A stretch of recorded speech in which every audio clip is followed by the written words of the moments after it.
My name is Liana. I'm 19 years old, a university student with blonde hair, blue eyes, and glasses. Life has always felt like a weight I couldn't shake. I've spent most it feeling out of place, rejected, mocked, and ignored. School was a battlefield, and I was always the target. Some days, I couldn't even find a reason to like myself. I didn't have friends or anyone I could really talk to. My only companions were textbooks and the silence of my bedroom. Things started to shift when my mother remarried. Her new husband, Adrian, was clearly wealthy. Suddenly our home was filled with expensive furniture, designer clothes, and exotic vacations. I never really understood what he did for a living, but the signs of money were everywhere. The first time Adrian came over, my mother and I greeted him at the door. When his eyes met mine, something inside me shifted. There was an uncomfortable curiosity in his stare, something I wasn't used to. "Liana," he said, "you look different than I imagined." His attention was jarring. I'd grown so used to being invisible that even his strange interest felt validating. As time passed, that attention became more intense. His gaze lingered longer. It unsettled me, but a part of me held onto it like a lifeline. Then came the late-night messages. At first, it was things like, "I'm watching you." Then, "You're beautiful, Liana." They frightened me. But in a world where I felt unwanted, even the wrong kind of attention felt like something I needed. Adrian's presence in my life grew.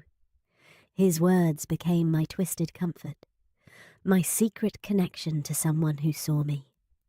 I knew deep down it wasn't right, but I kept reading his messages, over and over. I wasn't sure if I was desperate for love, or simply clinging to the only form of affection I'd ever received. Eventually, it wasn't just words. He began to touch me, softly at first, then more deliberately. I told him it was wrong, but my voice lacked conviction. We weren't related by blood, and no one else had ever made me feel wanted, even if it came in such a warped way. His touch scared me, yet it also made me feel alive. That contradiction tore me apart. How could something so clearly wrong feel like safety? I began to define myself through his eyes.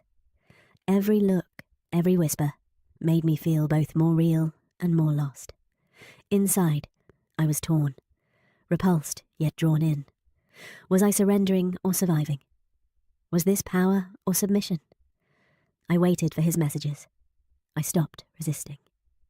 I told myself it was a way to cope with the pain I faced at school. At least here, at home, someone paid attention to me. But what kind of attention was this?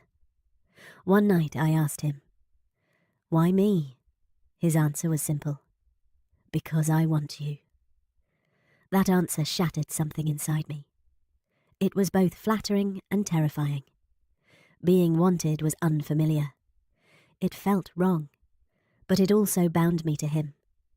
The more time I spent with Adrian, the more I lost myself. I stopped seeing him as a predator and started seeing him as a shelter. My sense of right and wrong blurred. His control felt like care. But eventually, the truth pierced through. This wasn't love. It was about power, about reshaping me into what he desired. That realization broke me, but it also awakened something powerful within me. His affection had been a trap. Leaving that emotional prison was one of the hardest things I've ever done.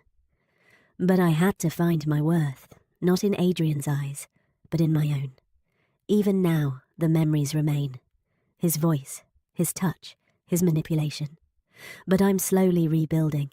I'm reclaiming who I am piece by piece. I am no longer defined by his twisted gaze. This journey has been painful. But by choosing myself, I found a strength far greater than anything Adrian could offer. And that is my greatest victory. My name is Leanna.